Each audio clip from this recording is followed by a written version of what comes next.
नमस्कार प्रिय दर्शकों, आज का ये प्रसंग अत्यंत ही ज्ञानवर्धक और मन को झकझोर देने वाला है। जीवन में आपने देखा होगा कि कुछ स्त्रियों को अपना पति अच्छा नहीं लगता और उन्हें दूसरे पुरुष अधिक आकर्षक लगने लगते हैं। वहीं कुछ पुरुषों को अपनी पत्नी में संतोष नहीं मिलता और वे दूसरी स्त्रियों की ओर आकृष्ट हो जाते हैं। इसी तरह आपने ये भी अनुभव किया होगा कि कुछ लोग दिन रात मेहनत करते हैं, पसीना बहाते हैं, फिर भी जीवन भर गरीबी से बाहर नहीं निकल पाते, जबकि कुछ लोग बहुत ही कम समय में धनवान बन जाते हैं और उनका जीवन पूरी तरह बदल जाता है। आखिर ऐसा क्यों होता है? लोग कहते हैं कि ये सब कर्मों का फल है, और ये सत्य भी है, पर प्रश्न ये है कि कर्म कैसे किए जाएं और किस दिशा में किए जाएं कि उनका फल शुभ और कल्याणकारी बने। इसी गूढ़ रहस्य को समझाने के लिए ये कथा आरंभ होती है। प्रिय दर्शकों, गरुड़ पुराण में स्पष्ट कहा गया है कि चाहे वो कथा हो या कोई भी धार्मिक आध्यात्मिक प्रसंग, यदि उसे बीच में छोड़ दिया जाए और पूर्ण मनोयोग से न सुना जाए तो व्यक्ति पुण्य से वंचित रह जाता है और कई बार पाप का भागीदार भी बनता है। इसलिए इस कथा को आरंभ से लेकर अंत तक पूरे ध्यान और श्रद्धा के साथ सुनना अत्यंत आवश्यक है, क्योंकि अधूरी सुनी हुई कथा अधूरा ही फल देती है। ये केवल कहानी नहीं बल्कि जीवन का दर्पण है, जिसमें हर व्यक्ति अपना प्रतिबिंब देख सकता है यदि वो सच्चे मन से इसे समझने का प्रयास करे। बहुत समय पहले की बात है, एक घने जंगल में एक विशाल आम का पेड़ हुआ करता था। उसी पेड़ की ऊंची शाखा पर एक चिड़िया रहती थी। वो चिड़िया देखने में साधारण थी, पर उसके मन में गहरे प्रश्न उठते रहते थे। एक दिन उसी मार्ग से एक ज्ञानी साधु गुजर रहे थे। थकान के कारण वे उसी आम के पेड़ के नीचे बैठ गए। ऊपर शाखा पर बैठी चिड़िया की दृष्टि साधु पर पड़ी तो उसके मन में वर्षों से दबे प्रश्न जाग उठे। वो फड़फड़ाकर नीचे आई और हाथ जोड़कर बोली, महाराज, आप तो ब्रह्मज्ञानी हैं, कृपा करके मुझे ऐसा मार्ग बताइए जिससे जीवन के अंत में सद्गति प्राप्त हो सके। चिड़िया की बात सुनकर साधु मुस्कुराए और बोले, हे चिड़िया, यदि तू वास्तव में सद्गति चाहती है तो तुझे 2 प्रश्नों के उत्तर स्वयं खोजने होंगे। जिस दिन तुझे उन दोनों प्रश्नों का सही उत्तर मिल जाएगा, उसी दिन तेरा कल्याण हो जाएगा। ये सुनकर चिड़िया ने विनम्रता से कहा, महाराज, कृपा करके वे दोनों प्रश्न मुझे बता दीजिए, मैं पूरी निष्ठा से उनके उत्तर खोजने का प्रयास करूंगी। तब साधु ने कहा, मेरा पहला प्रश्न है, भगवान को किस प्रकार भोग लगाने से भिखारी भी राजा बन सकता है? और दूसरा प्रश्न है, स्त्री को दूसरे का पति और पुरुष को दूसरे की पत्नी क्यों अधिक आकर्षक लगने लगती है? इतना कहकर साधु वहां से चले गए। चिड़िया उन दोनों प्रश्नों को लेकर अत्यंत व्याकुल हो उठी। वो एक पेड़ से दूसरे पेड़, एक नदी से दूसरी नदी तक उड़ती रही, अनेक पशु पक्षियों से पूछती रही, पर कहीं से भी उसे संतोषजनक उत्तर नहीं मिला। जितना वो सोचती उतना ही उसका मन और उलझता चला जाता। अंततः थक हार कर वो एक पुराने वटवृक्ष पर बैठ गई, जहां एक वृद्ध गिद्ध ध्यानमग्न अवस्था में बैठा था। चिड़िया ने गिद्ध को प्रणाम किया और अपनी व्यथा सुनाई। वृद्ध गिद्ध ने गंभीर स्वर में कहा, हे चिड़िया, ये प्रश्न साधारण नहीं है, इनके उत्तर केवल महादेव ही दे सकते हैं। तुम कैलाश की ओर जाओ, भगवान शिव ही तुम्हारे संदेहों का नाश कर सकते हैं। ये सुनकर चिड़िया के मन में आशा की एक किरण जगी और वो तुरंत भगवान शिव की खोज में निकल पड़ी। बहुत यात्रा करने के बाद चिड़िया ने देखा कि एक वन में भगवान शिव माता पार्वती के साथ विचरण कर रहे हैं। भय और श्रद्धा से उसका हृदय भर आया। वो उनके चरणों में गिर पड़ी और अपने दोनों प्रश्न उन्हें बता दिए। भगवान शिव करुणा से मुस्कुराए और एक शिला पर बैठकर बोले, ही चिड़िया, मैं तुम्हें एक कथा सुनाता हूं। यदि तुम इस कथा को पूर्ण श्रद्धा और एकाग्रता से सुनोगी तो तुम्हें अपने दोनों प्रश्नों के उत्तर स्वयं मिल जाएंगे। भगवान शिव ने कथा आरंभ की। एक गांव के बाहर भगवान विष्णु का एक छोटा सा मंदिर था, जहां एक वृद्ध पुजारी रहते थे। एक दिन एक निर्धन स्त्री अपने नवजात शिशु को मंदिर के द्वार पर छोड़कर चली गई।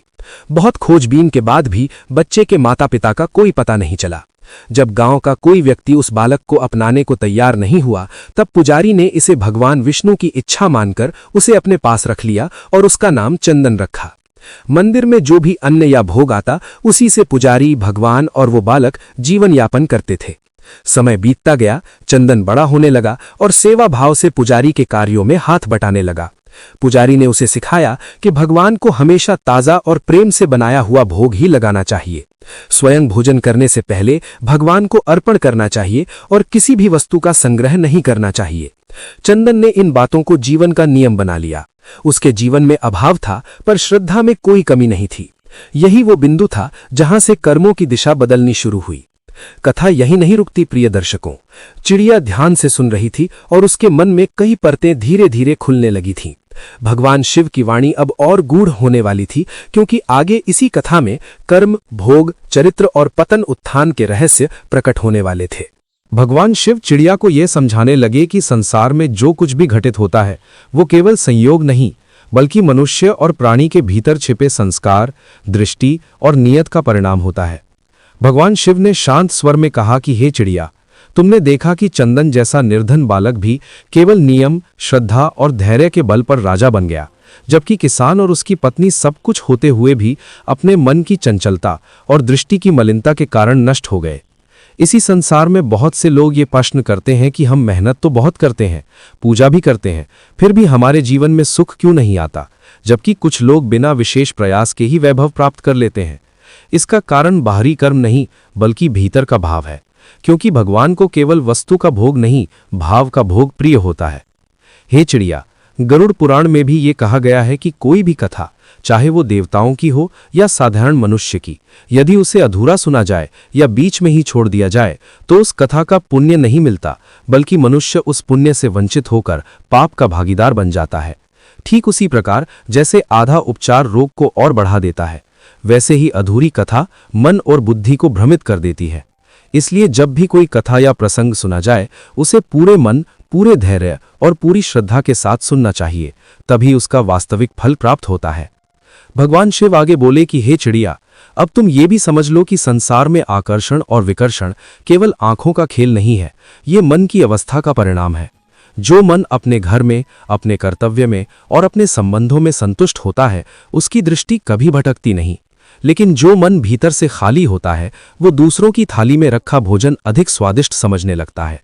यही कारण है कि कुछ स्त्रियों को अपना पति साधारण लगता है और पराया पुरुष आकर्षक दिखाई देता है, और कुछ पुरुषों को अपनी पत्नी में दोष ही दोष नजर आते हैं, जबकि पराई स्त्री उन्हें स्वर्ग समान प्रतीत होती है। हे चिड़िया, ये आकर्षण क्षणिक होता है, लेकिन इसका परिणाम अत्यंत भयानक होता है। जैसे किसान और उसकी पत्नी ने केवल एक क्षण की चाह में अपने पूरे जीवन, अपने प्राण और अपने भविष्य को नष्ट कर लिया। उन्होंने ये नहीं सोचा कि जो व्यक्ति आज मीठी बातों से उन्हें लुभा रहा है, वही कल सबसे पहले धोखा देगा। संसार में जो व्यक्ति अपने रिश्ते से विश्वासघात करता है, वो स्वयं को ही अंधकार में धकेल देता है। ऐसे लोगों के लिए न समाज रोता है और न ही विधाता। भगवान शिव ने चिड़िया को यह भी बताया कि जो मनुष्य या प्राणी अपनी इंद्रियों पर नियंत्रण रखता है, वही वास्तव में शक्तिशाली होता है। शक्ति का अर्थ केवल बाहुबल नहीं होता, बल्कि मन को वश में रखना ही सच्चा बल है। चंदन के पास धन नहीं था, साधन नहीं थे, लेकिन उसके पास संयम था, श्रद्धा थी और नियम था। वहीं किसान के पास पत्नी थी, घर था, जीविका थी, फिर भी उसके पास संयम नहीं था। यही कारण है कि एक ऊपर उठा और दूसरा नीचे गिर गया। हे चिड़िया, संसार में बहुत से लोग कहते हैं कि भगवान पक्षपात करते हैं, किसी को अमीर बना देते हैं और किसी को गरीब रखते हैं, लेकिन ये सत्य नहीं है। भगवान किसी को कुछ भी बिना कारण नहीं देते। जो व्यक्ति जैसा भाव रखता है, वैसा ही फल उसे मिलता है। चंदन ने कभी भगवान से कुछ मांगा नहीं, फिर भी उसे सब कुछ मिल गया। किसान और उसकी पत्नी ने कभी भगवान को सच्चे मन से देखा ही नहीं, वे केवल दूसरों को देखते रहे और अंत में स्वयं भी डूब गए। भगवान शिव ने कहा कि हे चिड़िया, ये कथा केवल धन और चरित्र की नहीं है, ये चेतना की कथा है। जो अपनी चेतना को ऊंचा रखता है, वो संसार में कहीं भी रहे राजा के समान होता है, और जो अपनी चेतना को नीचे गिरा देता है, वो महल में रहकर भी भिखारी होता है। इसी कारण से शास्त्र कहते हैं कि पहले मन को शुद्ध करो, दृष्टि को पवित्र करो, फिर कर्म अपने आप शुद्ध हो जाएंगे। ये सुनकर चिड़िया अत्यंत गंभीर हो गई और उसके मन में अब तक भटक रहे प्रश्न धीरे धीरे शांत होने लगे। उसे ये अनुभव हुआ कि स्वर्ग या नरक कोई अलग स्थान नहीं है, बल्कि यही संसार है जहां सही कर्म स्वर्ग का द्वार खोलते हैं और गलत कर्म नरक का मार्ग बनाते हैं। चिड़िया भगवान शिव की ओर निहारती रही और उनके प्रत्येक शब्द को अपने हृदय में उतारती चली गई, क्योंकि वो जान चुकी थी कि ये कथा अभी पूरी नहीं हुई है और इसके आगे भी जीवन के गूढ़ रहस्य छिपे हुए हैं। भगवान शिव ने चिड़िया की गंभीरता को देखकर मंद मुस्कान के साथ आगे कहना आरंभ किया और बोले कि हे चिड़िया, अब तुम ये भी समझ लो कि मनुष्य केवल वही नहीं बनता जो वो बाहर से करता है, बल्कि वही बनता है जो वो भीतर से सोचता है। बहुत से लोग बाहर से धर्म, पूजा और सेवा का दिखावा करते हैं, किंतु उनके मन में ईर्ष्या, वासना और लोभ भरा रहता है।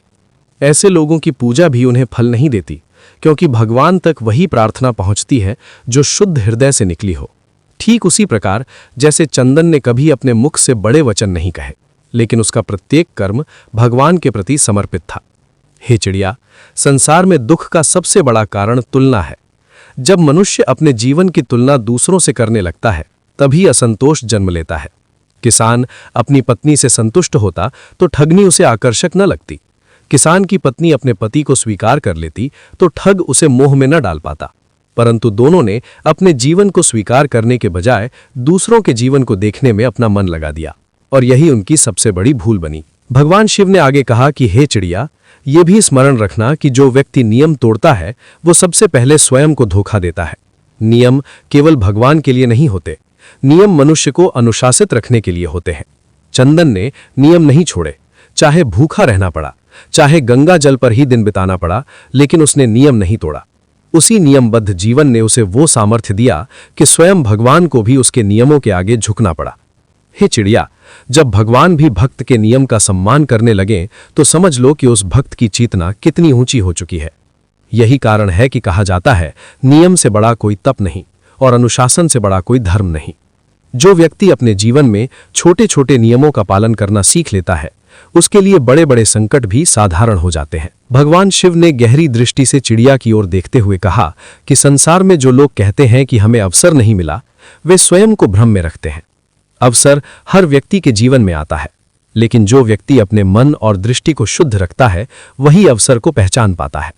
चंदन ने अपने जीवन में आए प्रत्येक छोटे अवसर को सेवा और समर्पण में बदल दिया, जबकि किसान और उसकी पत्नी ने आए हुए अवसर को वासना और लोभ में बदल दिया। हे चिड़िया, ये भी समझ लेना कि धन अपने आप में न अच्छा है और न बुरा। धन का स्वरूप उस व्यक्ति के हाथ में बदल जाता है जिसके पास वो जाता है। सज्जन के हाथ में धन सेवा बन जाता है और दुर्जन के हाथ में वही धन विनाश का कारण बनता है। इसलिए शास्त्र कहते हैं कि धन से पहले पात्रता आवश्यक है। चंदन पात्र था, इसलिए उसे राजपाट मिला। किसान अपात्र था, इसलिए जो थोड़ा बहुत था वो भी चला गया। भगवान शिव बोले कि हे चिड़िया, संसार में सबसे बड़ी परीक्षा तब होती है जब मनुष्य के सामने विकल्प आते हैं। उस समय व्यक्ति का वास्तविक चरित्र प्रकट होता है। किसान और उसकी पत्नी के सामने विकल्प था संयम या वासना, विश्वास या धोखा। उन्होंने गलत विकल्प चुना और उसका परिणाम मृत्यु के रूप में सामने आया। इसलिए हर व्यक्ति को यह समझना चाहिए कि हर आकर्षक वस्तु सुख नहीं देती और हर कठिन नियम दुख नहीं देता। इन वचनों को सुनकर चिड़िया के नेत्र भर आए और उसका हृदय गहरे चिंतन में डूब गया। उसे यह स्पष्ट दिखाई देने लगा कि जीवन की दिशा बाहर की परिस्थितियों से नहीं, बल्कि भीतर के निर्णयों से तय होती है। चिड़िया मन ही मन ये स्वीकार करने लगी कि जब तक मन स्थिर नहीं होगा, तब तक कोई भी प्राणी सच्चे सुख को प्राप्त नहीं कर सकता। और यही इस कथा का अगला रहस्य था, जो अभी पूर्ण रूप से प्रकट होना बाकी था। भगवान शिव ने चिड़िया की आंखों में उतरती हुई समझ को देखकर कथा को और गहराई देते हुए कहा कि हे चिड़िया, अब तुम ये भी जान लो कि संसार में सबसे कठिन कार्य स्वयं को पहचानना है। मनुष्य जन्म से अंधा नहीं होता, पर इच्छाएं उसकी आंखों पर ऐसा पर्दा डाल देती हैं कि उसे सत्य दिखाई देना बंद हो जाता है। किसान और उसकी पत्नी ने कभी ये नहीं सोचा कि हम कौन हैं, हमारा कर्तव्य क्या है और हमें जीवन किस दिशा में ले जाना चाहिए। वे केवल मन के आवेग में बहते चले गए और यही बहाव उन्हें विनाश की ओर ले गया।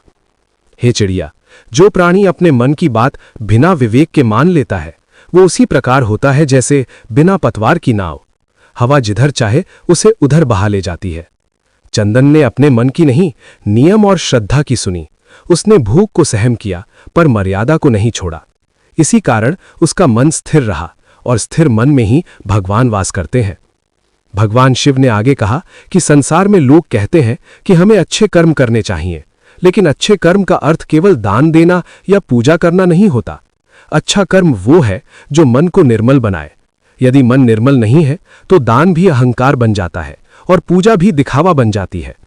किसान और उसकी पत्नी ने कभी किसी का बुरा नहीं किया, ऐसा वे सोचते थे, लेकिन उनकी दूषित दृष्टि ही उनका सबसे बड़ा पाप थी। हे चिड़िया, दृष्टि ही जीवन की दिशा तय करती है। जिस दिन मनुष्य की दृष्टि शुद्ध हो जाती है, उसी दिन उसका जीवन भी शुद्ध होने लगता है।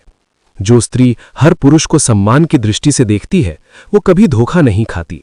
जो पुरुष हर स्त्री को माता या बहन की दृष्टि से देखता है वो कभी पतन की ओर नहीं जाता।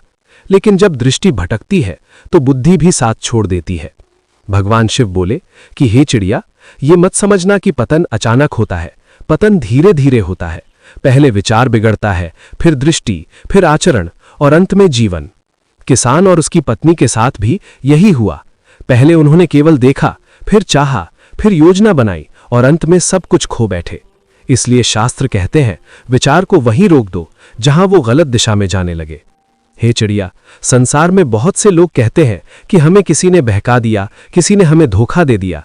लेकिन सत्य ये है कि जब तक भीतर से अनुमति न मिले, कोई बाहर वाला हमें बहका नहीं सकता। ठग और ठगनी तभी सफल हुए क्योंकि किसान और उसकी पत्नी का मन पहले से ही तैयार था। जो भीतर से मजबूत होता है उसे कोई भी डगमगा नहीं सकता।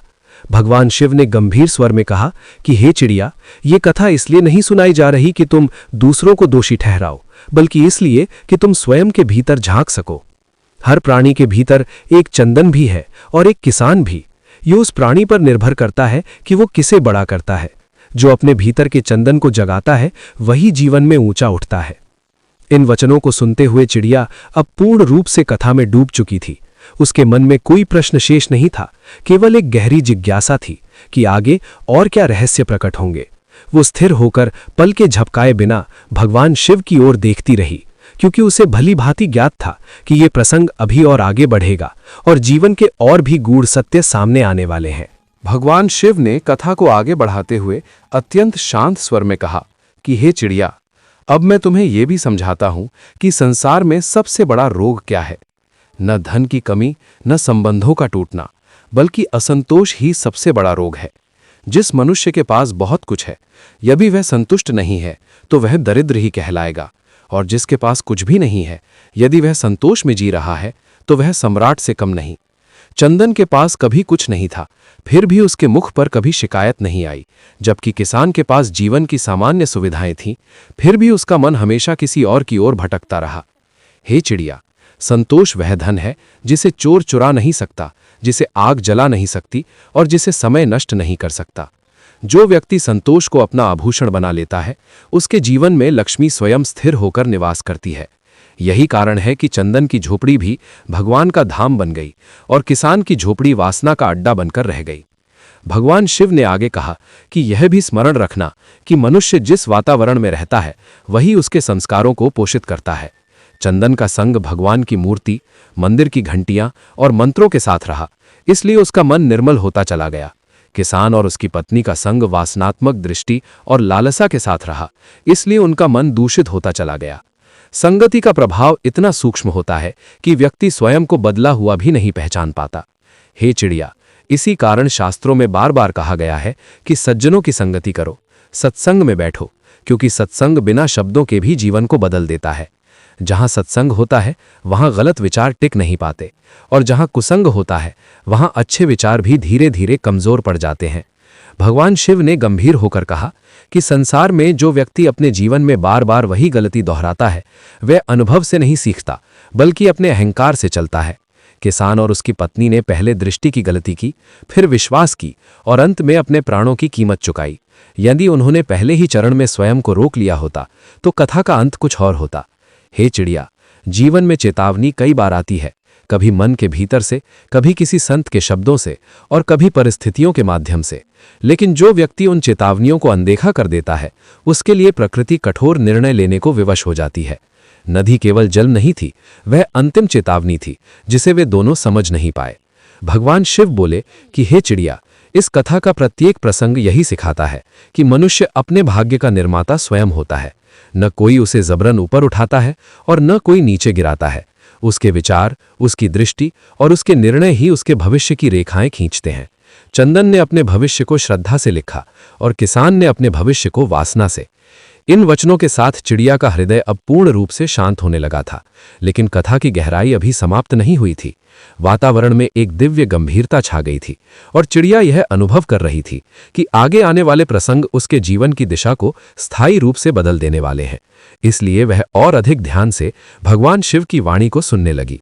भगवान शिव ने अंत में चिड़िया की ओर करुण दृष्टि डालते हुए कहा कि हे चिड़िया, अब ये कथा अपने पूर्ण बोध की ओर बढ़ चुकी है और इसका सार समझ लेना ही इसका वास्तविक अंत है। संसार में जो भी प्राणी जन्म लेता है वो अपने साथ केवल दो ही वस्तुएं लेकर आता है, एक संस्कार और दूसरा विवेक। जिसके संस्कार शुद्ध होते हैं उसका विवेक स्वतः जागृत रहता है और जिसके संस्कार दूषित होते हैं उसका विवेक सोया रहता है। चंदन का विवेक जागा हुआ था, इसलिए उसने भगवान को पहले रखा और स्वयं को बाद में, जबकि किसान और उसकी पत्नी का विवेक सोया हुआ था, इसलिए उन्होंने स्वयं को पहले और मर्यादा को बाद में रखा। यही अंतर जीवन को स्वर्ग या नर्क बनाता है। हे चिड़िया, ये मत समझना कि भगवान केवल मंदिरों में रहते हैं। भगवान वहां रहते हैं जहां नियम, श्रद्धा और संतोष निवास करते हैं। चंदन की झोपड़ी इसलिए धाम बन गई क्योंकि वहां कोई छल नहीं था, कोई लालसा नहीं थी, केवल समर्पण था। और जहां समर्पण होता है वहां भगवान स्वयं चलकर आते हैं। यही कारण है कि भगवान विष्णु को स्वयं अपने भक्त के सामने सेठ और नौकर का रूप धारण करना पड़ा। ये भक्त की नहीं, भगवान की विवशता होती है। भगवान शिव ने आगे कहा कि संसार में जो लोग कहते हैं कि हमें किसी ने धोखा दिया, वे अपने भीतर झांकने का साहस नहीं करते। धोखा वही खाता है जो स्वयं धोखे के लिए तैयार होता है। किसान और उसकी पत्नी को किसी ने जबरन नहीं बहकाया था, उन्होंने स्वयं अपने मन के द्वार खोल दिए थे। इसलिए याद रखना, जब तक मन के द्वार बंद हैं तब तक संसार की कोई भी शक्ति तुम्हें गिरा नहीं सकती। हे चिड़िया, जीवन में नियमों का पालन करना कठिन अवश्य लगता है, लेकिन नियम तोड़ने का परिणाम उससे कहीं अधिक कठोर होता है। भूखा रह जाना कष्ट है, पर चरित्र का भूखा हो जाना विनाश है। चंदन ने शरीर को कष्ट दिया लेकिन आत्मा को कभी भूखा नहीं रहने दिया। किसान और उसकी पत्नी ने शरीर को सुख दिया लेकिन आत्मा को भूखा मार दिया। अंत में आत्मा की भूख ही उन्हें डुबो ले गई। भगवान शिव ने गंभीर स्वर में कहा कि यही कारण है कि शास्त्र बार बार कहते हैं, पहले मन को वश में करो, फिर संसार अपने आप वश में हो जाएगा। जिसने अपने मन को जीत लिया उसने वास्तव में तीनों लोग जीत लिए, और जो मन से हार गया वो सब कुछ पाकर भी खाली हाथ रह जाता है। चंदन मन का विजेता था, इसलिए भिखारी से राजा बना, और किसान मन का दास था, इसलिए जीवन से ही हार गया। इतना कहकर भगवान शिव मौन हो गए। उस मौन में भी असंख्य उपदेश गूंज रहे थे। चिड़िया के नेत्र नम हो गए और उसका हृदय श्रद्धा से भर उठा। उसे अपने दोनों प्रश्नों के उत्तर ही नहीं मिले थे, बल्कि जीवन को देखने की नई दृष्टि भी मिल चुकी थी। चिड़िया ने विनम्र होकर भगवान शिव को प्रणाम किया और मन ही मन ये संकल्प लिया कि अब वो कभी भी अपनी दृष्टि, अपने विचार और अपने नियमों से समझौता नहीं करेगी। और इसी के साथ ये ज्ञानवर्धक प्रसंग अपने अंत को प्राप्त हुआ, ये स्मरण कराते हुए कि जो भगवान को पहले रखता है, भगवान उसे कभी पीछे नहीं रखते, और जो मर्यादा छोड़ता है उसे संसार भी छोड़ देता है। यही इस कथा का सत्य है, यही इसका संदेश है।